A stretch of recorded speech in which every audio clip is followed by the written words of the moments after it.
Cienījamie kolēģi, mūsu apvienības priekšlikums ir ļoti vienkāršs. Un kas ir pats svarīgākais, ka uz 2011. gada valsts budžetu neatstāja nekādu ietekmi. Mēs piedāvājam 2011. gadā neapliekamo minimumu atstāt tajā pašā apmērā, kas ir šobrīd 35 lati.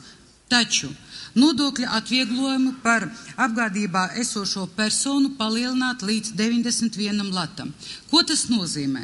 Tas nozīmē reālajā dzīvē. Tas nozīmē ka tās personas, kuras ir nodarbinātas un saņem nodokļu atvieglojumus, nākamajā gadā nesaņem savā makā 2,5 lati, 2 lati 50. Tanī skaitā es nesaņemšu, jo man nav apgādībā esošo personu. Bet vecāki, kuri audzina bērnus, viņiem šis nodokļu atvieglojums naudas izteiksmē par katru bērnu dos 22 latus 75 centīmus makā vairāk nekā personai, kurai nav apgādājamo. Tā ir summa, par kuru vecāks var nodrošināt bērnu ēdināšanu bērnu dārzā, skolā, bet laukos ģimene var nopirkt visai ziemai malku. Atbilstoši ģimenēs, kuri audzina 2 bērnus, gadā var makā saņemt 546 latus un ar 3 bērniem 819 latu. Cienījamie kolēģi, laikā, kad valdība no nākamā gada plāno atņemt vienīgo universālo valsts pabalstu, ģimenes valsts pabalstu, tādā veidā uz bērnu rēķina aizlāpot kārtējo budžeta caurumu, vai tiešām mēs nevaram novērst šo valdības tuvredzību un atbalstīt apvienības par labu Latviju alternatīvo priekšlikumu, kas, atkārtojos, neprasa nākamā gada budžetam nevienu santīmu. Paldies. Un šis jautājums par cilvēku skaitu Latvijā, par bērniem, ir absolūti svarīgākais. Viņš ir svarīgāks pat par to, vai mēs atdosim vai neatdosim laikā Starptautiskajam valūtas fondam aizņēmumu. Viņš ir svarīgāks par to, kāds un cik liela būs valdība, kāda būs valdība, kas būs ministrs prezidents un tā tālāk. Kāda ir šobrīd matemātika?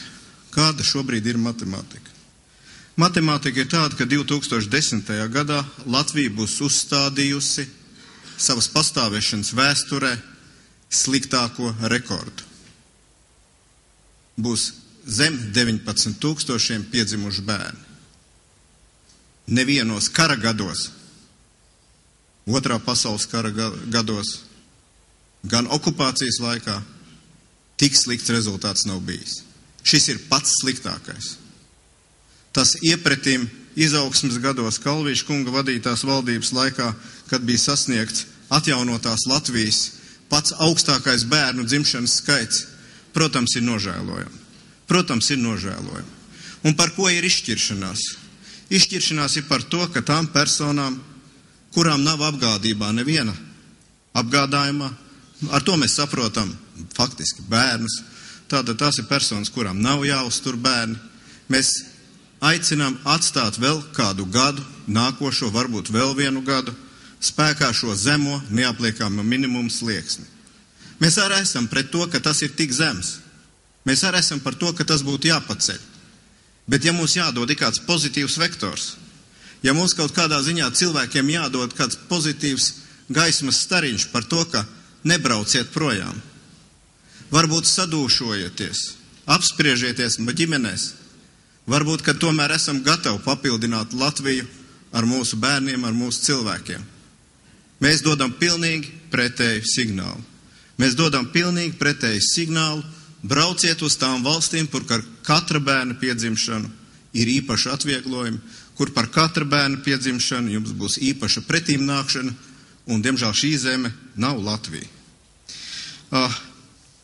Šī rīta, liekas, kādas avīzes intervijā, finanšu ministrs ir visi citi starpā teicis, ka šī budžeta sakarā esot vērojami zināmi struktūrālo reformu iedīgļi.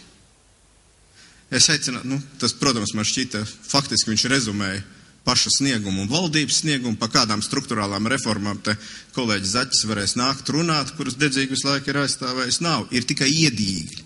Bet es domāju, ka mūsu svarīgākais iedīglis šobrīd būtu bērni. Par to mums jādomā.